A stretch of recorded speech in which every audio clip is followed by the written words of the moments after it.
"Are you serious, Colonel? You called in a civilian? An old man to fix a 60-ton main battle tank?" Lieutenant Davenport's voice, sharp with the condescending edge of a new degree, cut through the damp morning air of the motor pool. He gestured with a tablet toward the silent, monolithic form of the disabled M1 Abrams, then toward the man standing beside it. Thomas Wilson, 78 years old and clad in simple grease-stained coveralls, didn't so much as flinch. His hands were tucked into his pockets, his body relaxed, but his eyes were fixed on the tank. They were the pale, washed-out blue of a man who had spent a lifetime staring into desert horizons, and they held a stillness that seemed to absorb the young officer's contempt without reflection. He was listening, not to Davenport, but to the silence of the great machine. Colonel Miller, the man who had made the call, stood a few paces back, his face a mask of strained neutrality. He knew he was taking a risk. This wasn't just any tank. It was the lead vehicle for a critical readiness exercise starting in less than 48 hours. Every second it sat here dead on the concrete was another nail in the coffin of his brigade's reputation. Davenport, oblivious to the deeper currents of the situation, pressed his advantage. He was the head of the engineering team, a rising star with a mind full of schematics and diagnostic flowcharts. He saw the world in binary, as a series of problems that could be solved with the right software. This old man was an anomaly, an unquantifiable variable that offended his orderly worldview.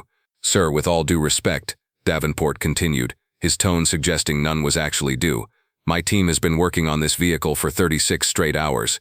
We've run a full systems check, a level 3 diagnostic on the Honeywell turbine engine, and a complete hydraulic pressure analysis. Every data point we have indicates a catastrophic failure of the main power unit. The computer is unequivocal. It needs a full depot-level replacement, which means a flatbed, a crane, and about 3 weeks we don't have."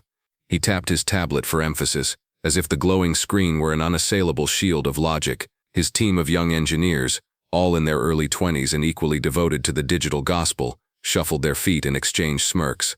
They saw a living fossil, a relic from an analog age being brought in to bless a dying supercomputer. The absurdity was palpable. Thomas finally stirred. He began a slow, deliberate walk around the perimeter of the tank. He didn't look at the access panels or the diagnostic ports.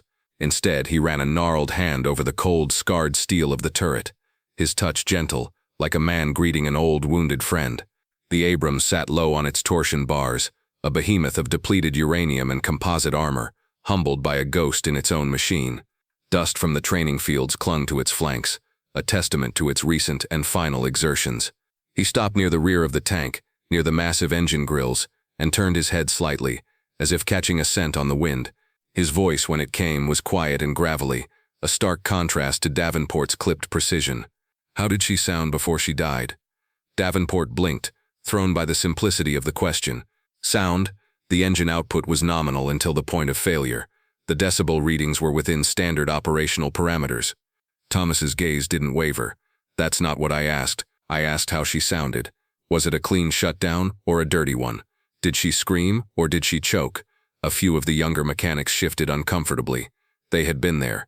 They had heard it, but they had never thought to describe it in such a way. The data log shows a sudden, complete loss of power. "Any strange smells?" Thomas asked, his eyes now scanning the hydraulic lines running along the chassis. "Burnt fluid, ozone, anything sharp?" Davenport scoffed, regaining his footing. This was the primitive nonsense he'd expected. "Sir, we're well beyond smells and vibrations. This is a 1,700 horsepower gas turbine engine, not my grandfather's lawnmower. The onboard computer monitors thousands of metrics per second. If there was an issue, it would have been logged. The computer only knows what you tell it to look for," Thomas said softly, almost to himself. He knelt down, his old knees protesting with a faint creak, and peered at the massive road wheels tracing a line of sight along the suspension. The humiliation was becoming a spectacle. Other soldiers, drawn by the unusual sight of a civilian being given access to a broken main battle tank, began to gather at a respectful distance. Their whispers created a low hum beneath the tension.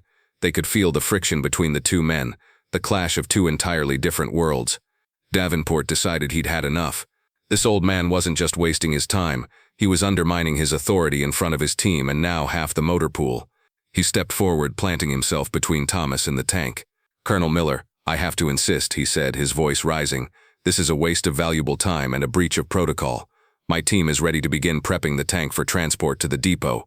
Please ask your guest to leave the motor pool. He's a civilian liability in a restricted area." Colonel Miller's face tightened. He opened his mouth to speak, but Thomas preempted him. The old man slowly got to his feet, pulling a worn, greasy object from the pocket of his coveralls.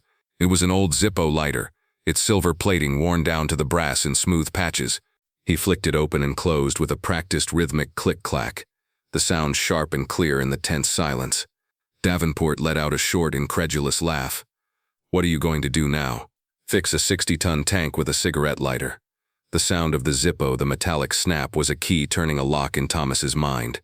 For a fleeting second, the gray, overcast sky of the motor pool vanished, replaced by a blinding, sand-blasted sun.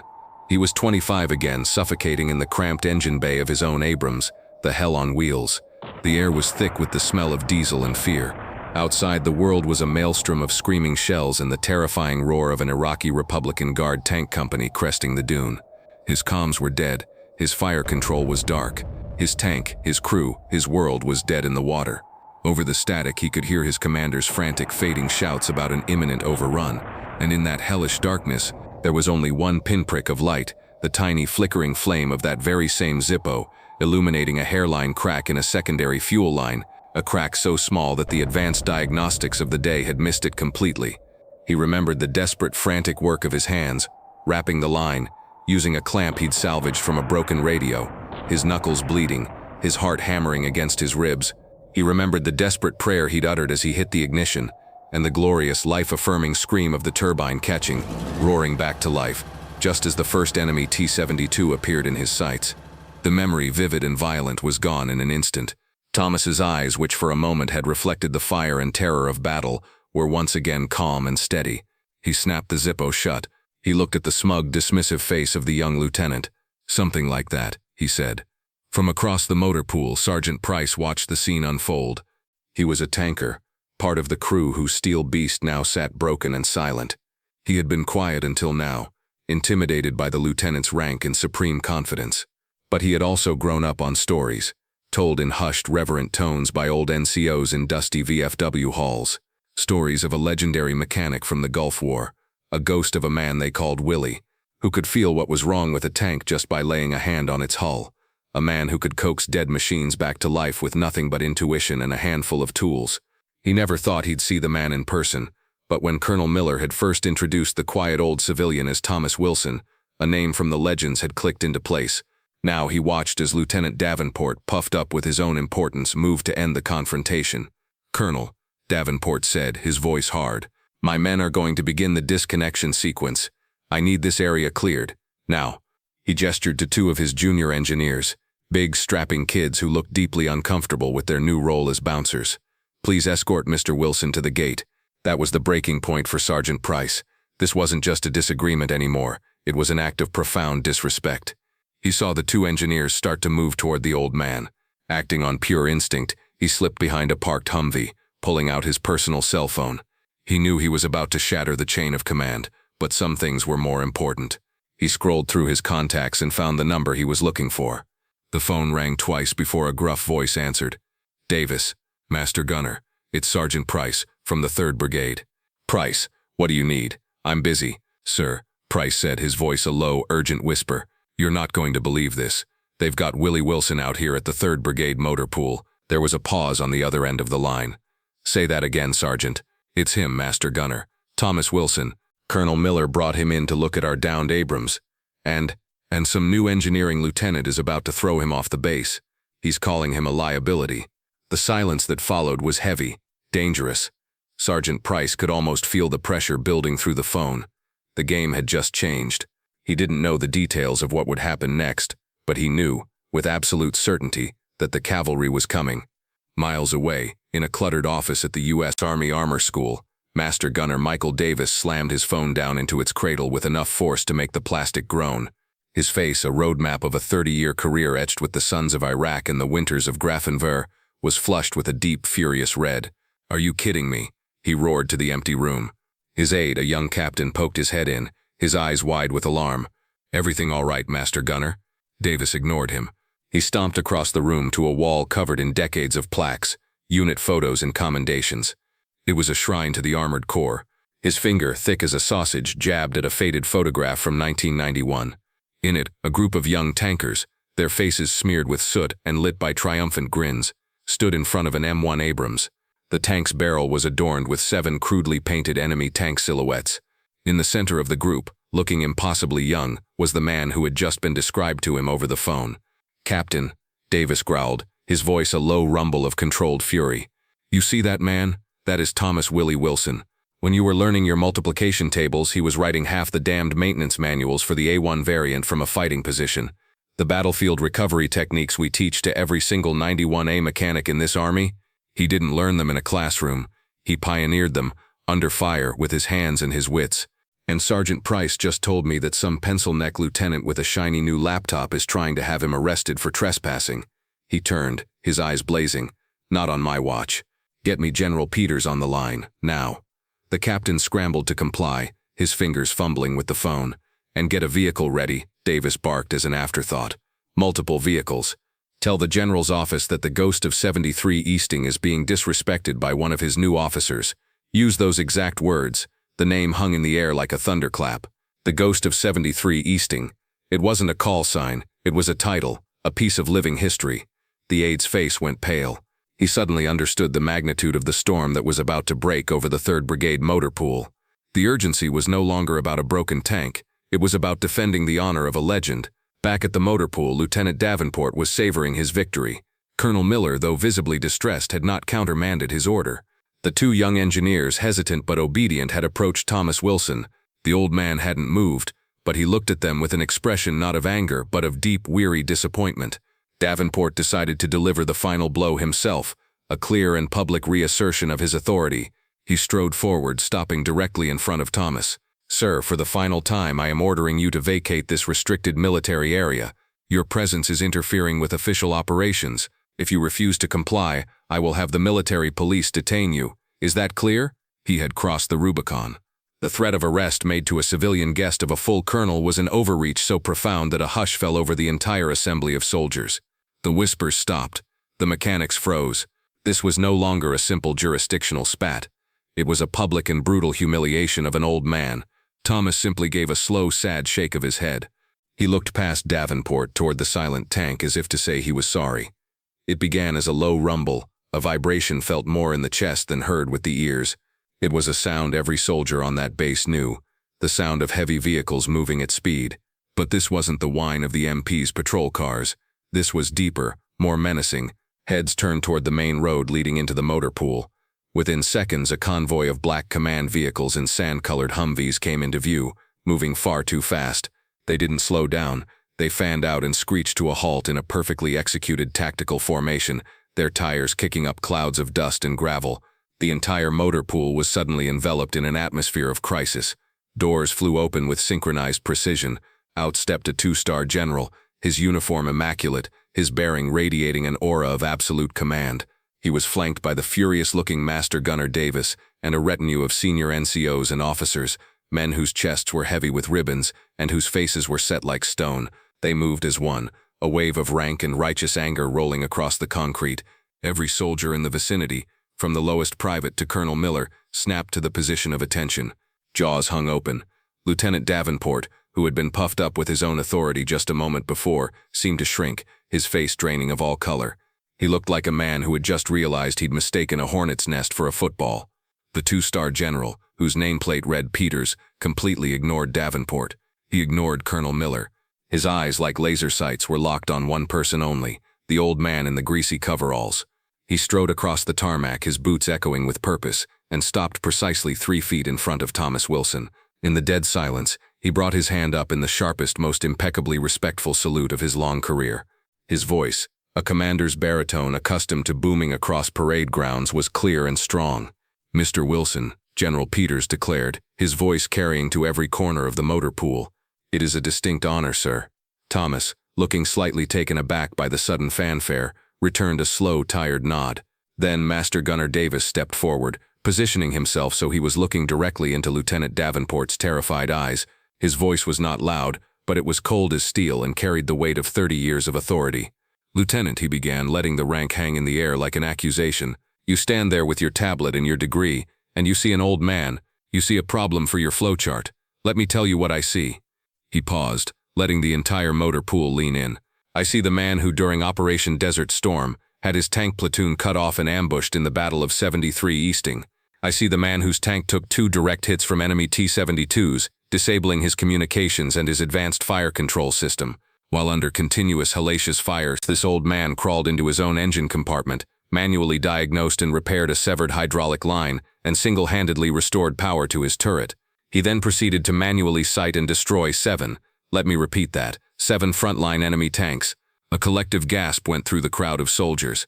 They were no longer just watching a confrontation, they were witnesses to the unveiling of a myth. He didn't have a laptop to tell him what was wrong, Lieutenant. Davis continued, his voice dripping with scorn. He did it with a standard-issue wrench, a spare hose, and the Zippo lighter he still carries in his pocket, which he used for light. And when it was over, he didn't write a report asking for a medal. He wrote the new emergency repair procedure for the entire M1 fleet, a procedure that saved countless American lives and tanks for the next 30 years. This man is not a civilian. He is not a liability. He is a living, breathing legend of the United States Armor Corps, and you, son, just tried to have him thrown out like a piece of trash. The silence that followed was absolute, broken only by the distant hum of the bass. The soldiers stared at Thomas Wilson with a new profound reverence. He was no longer just an old man.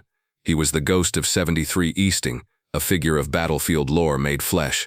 Sergeant Price, the tanker who made the call, felt a surge of pride so intense it almost brought him to his knees. Davenport's team of young engineers looked at the ground, their faces burning with a shame that was almost painful to watch. General Peters then turned his glacial gaze upon Lieutenant Davenport. The air around them seemed to drop 20 degrees. Lieutenant, the general said, his voice deceptively calm. You have a degree from MIT. That is commendable. It teaches you how a machine is supposed to work.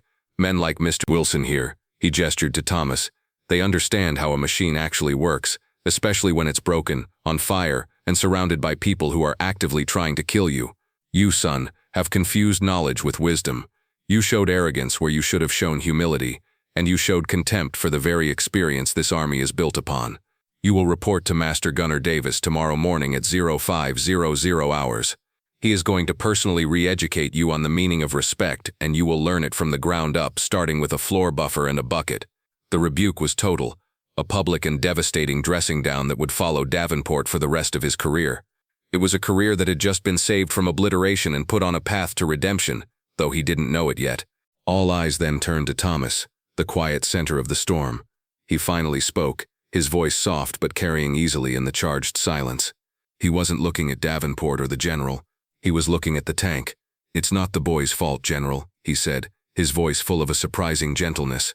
He's been taught to trust the computer. He's been taught to look at the numbers. But a tank has a soul. It groans and shivers and complains long before it gives up.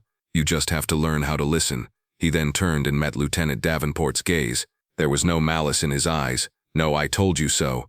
There was only the quiet patience of a master craftsman looking at a struggling apprentice. You ran all the diagnostics, Thomas said. But did you talk to the crew? Did you ask Sergeant Price here what he heard in those final seconds? What he felt through the floor plates? Davenport, stripped of all his intellectual pride, could only shake his head, utterly and completely humbled. Thomas nodded slowly, then walked back to the Abrams. Give me a heavy torque wrench, he said to one of the nearby mechanics. A large, heavy wrench was passed to him, its steel surface gleaming with oil. As his hand closed around the tool, one final brief memory flashed through his mind. The desert sun again, but this time there was no battle. He was standing in a line of soldiers being recognized for valor. But his commanding officer wasn't pinning a medal on his chest. Instead, he pressed a heavy, brand-new torque wrench into his hand.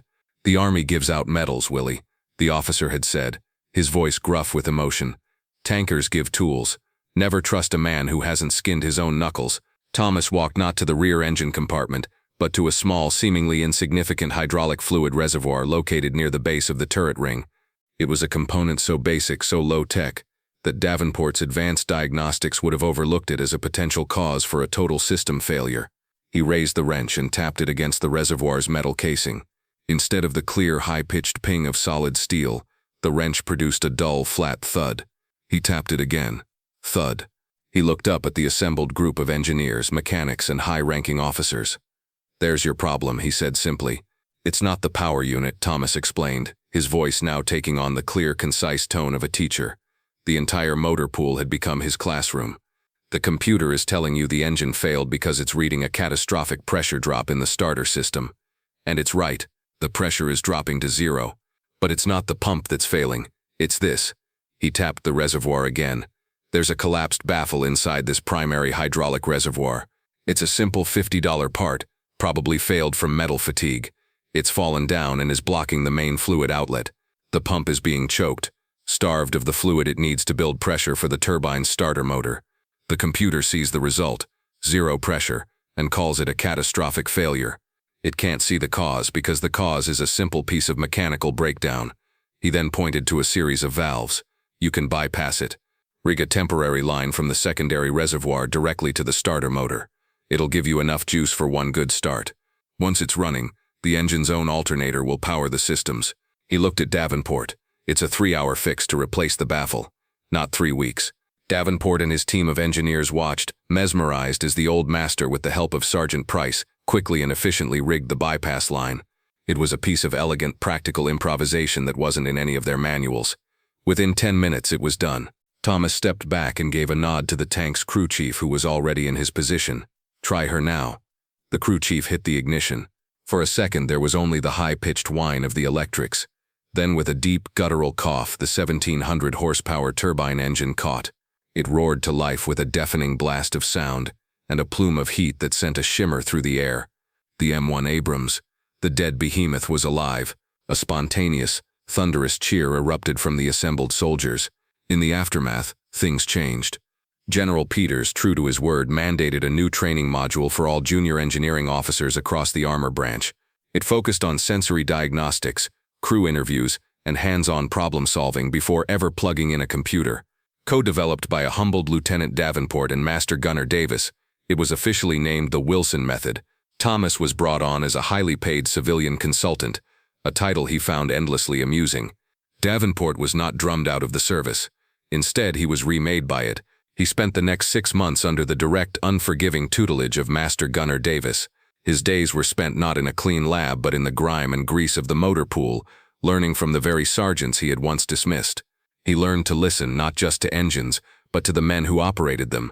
He learned the difference between knowledge and wisdom, and he learned it with skinned knuckles and an open mind. Several months later, in a quiet diner a few miles off base, Thomas Wilson sat alone in a booth, stirring a cup of black coffee. The bell above the door jingled, and in walked Lieutenant Davenport. He looked different. The arrogance in his posture was gone, replaced by a quiet confidence. There was a smudge of grease on his cheek that he hadn't noticed. He saw Thomas and hesitated for a moment, then squared his shoulders and walked over to the booth. "Mr. Wilson," he said, his voice quiet and respectful. I just wanted to say thank you." Thomas looked up and a slow smile spread across his face. He gestured to the empty seat opposite him. "Sit down, son. Tell me, how's that old girl on rack 7 sounding? I heard she had a bit of a cough last week." Davenport's face broke into a genuine, unforced smile. He slid into the booth, eager to talk about the intricacies of tank maintenance, eager to learn from the master. The torch had been passed, not by regulation or by order, but by a simple act of shared wisdom. Thomas Wilson's story is a powerful reminder that wisdom is earned in dirt and steel, not just in data. If you were inspired by his unassuming valor, hit that like button, share this story with someone who respects true expertise, and subscribe to Veteran Valor for more stories like this.